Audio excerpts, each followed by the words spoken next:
நம்ம லைஃப்ல நடந்து முடிஞ்சதெல்லாம் மறக்க முடியுமான்னு கேட்டா முடியாது தான். ஆனா தினமும் அதையே பத்தி யோசிச்சு நம்மளோட ஃபியூச்சர் லைஃபை நம்மளே வீணாக்கிக்க வேண்டிய அவசியம் இங்க கிடையாது இல்லையா?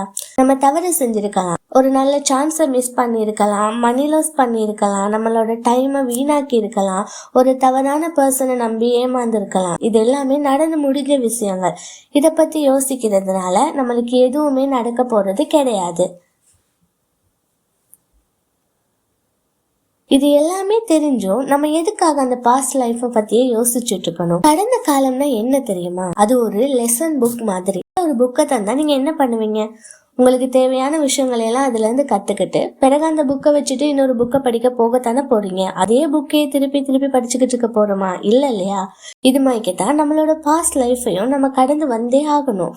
அப்போதான் நம்மளால ஃபியூச்சர்ல ஹாப்பியா வாழ்றதுக்கு முடியும்.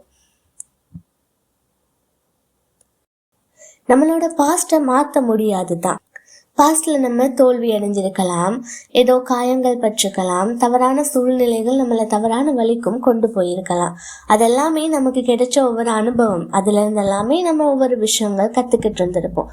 அதெல்லாம் வச்சு நம்மளோட ஃபியூச்சரை எப்படி நம்ம அழகா கொண்டு போகலாம் அப்படின்றத பத்தி மட்டும் நம்ம யோசிக்கணுமே தவிர அதையே நினைச்சு ஃபீல் பண்ணி நம்மளை ஃபியூச்சர் எப்படி கெடுக்கலான்றதை பற்றி மட்டும் நம்ம யோசிக்கக்கூடாது. மோஸ்ட்டாக நம்ம எல்லாருமே நம்ம ஃபியூச்சர் எப்படி கெடுக்கலாம் அப்படின்றதுக்காக தான் அந்த பாஸ்ட்டை பற்றி யோசிச்சுட்ருக்கோம். ஒரு விஷயம் உங்களுக்கு புரியுதா? நீங்கள் பாஸ்ட்ல நீங்கள் பண்ண மிஸ்டேக்கை பற்றி கவலைப்பட்டுக்கிட்டு இருக்க ஒவ்வொரு நிமிஷமுமே உங்களை நீங்களே தண்டிச்சுக்கிட்டு இருக்கீங்க. உங்கள் லைஃப்பை உங்களை விட யாராலையும் கெடுக்கவும் முடியாது, நல்லா முன்னேற்றி விடவும் முடியாது.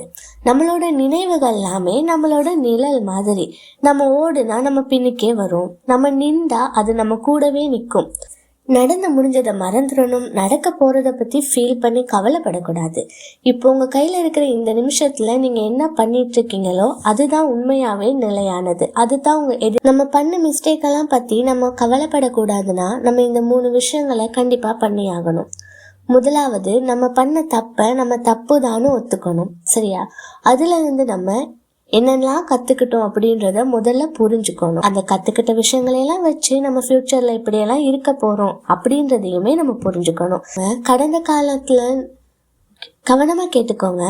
கடந்த காலத்துல நம்ம மிஸ்டேக் பண்ணி இருக்கலாம், ஆனா இன்னுமே அதை பத்தி யோசிச்சுட்டு நம்மளோட ஃபியூச்சரை பத்தி நம்ம யோசிக்காம இருக்கிறது தான் நம்ம பண்ற பெரிய தவறு. இன்னைக்கே உறுதி எடுத்துக்கோங்க, உங்களோட கடந்த கால நினைவுகள் உங்களை கட்டுப்படுத்தாம உங்களோட எதிர்காலத்தை அழகா நீங்க தான் உருவாக்க போறீங்க அப்படின்றத. இந்த வீடியோ யூஸ்ஃபுல்லா இருந்துச்சுன்னா வீடியோக்கு லைக் பண்ணி நம்ம சேனலையும் சப்ஸ்கிரைப் பண்ணி வச்சுக்கோங்க. தேங்க்யூ.